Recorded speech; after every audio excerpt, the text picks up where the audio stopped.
ನಮಸ್ಕಾರ.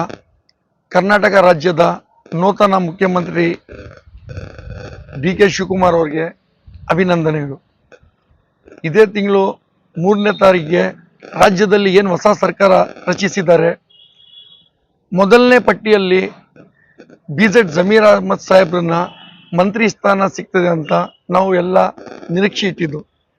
ಮೊದಲನೇ ಪಟ್ಟಿನಲ್ಲಿ ಮಂತ್ರಿ ಸ್ಥಾನ ಸಿಗದೇ ಇರೋದಕ್ಕೆ ಲಕ್ಷಾಂತರ ಅಭಿಮಾನಿಗಳಿಗೆ ರಾಜ್ಯದಲ್ಲಿ ನೋವುಂಟಾಗಿದೆ.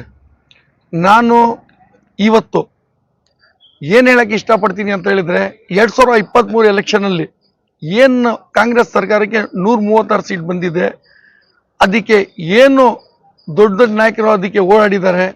ನಮ್ಮ ಸಿದ್ದರಾಮಯ್ಯ ಸರ್ ಆಗಲಿ, DK ಸರ್ ಆಗಲಿ, ಇನ್ನೂ ಹಲವಾರಿದ್ದಾರೆ.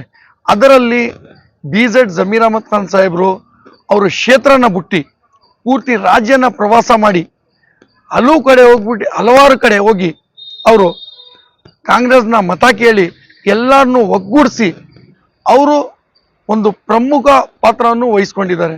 ಅದರಿಂದ ನಾವು ಅಭಿಮಾನಿಗಳು ರಾಜ್ಯ ಸರ್ಕಾರಕ್ಕೆ ಮತ್ತು ಹೈಕಮಾಂಡ್ಗೆ ಮನವಿ ಮಾಡೋದು ಏನಂತ ಹೇಳಿದ್ರೆ, ಈ ಕೂಡಲೇ ಜಮೀರ್ ಅಹಮದ್ ಸಾಹೇಬ್ರನ್ನ ಒಂದು ಒಳ್ಳೆ ಮಂತ್ರಿ ಸ್ಥಾನ ಕೊಟ್ಟು ಅವ್ರಿಗೆ ಸೇವೆ ಮಾಡಿ ಇನ್ನು ಎಲ್ಲರನ್ನೂ ಜೋಡಿಸಿ ಅವರು ಕಾಂಗ್ರೆಸ್ ಸರ್ಕಾರನ ಗಟ್ಟಿ ಮಾಡೋಕ್ಕೆ ಅವಕಾಶ ಮಾಡಿಕೊಡಿ ಅಂತ ನಾನು ಕೇಳಿಕೊಳ್ತೇನೆ.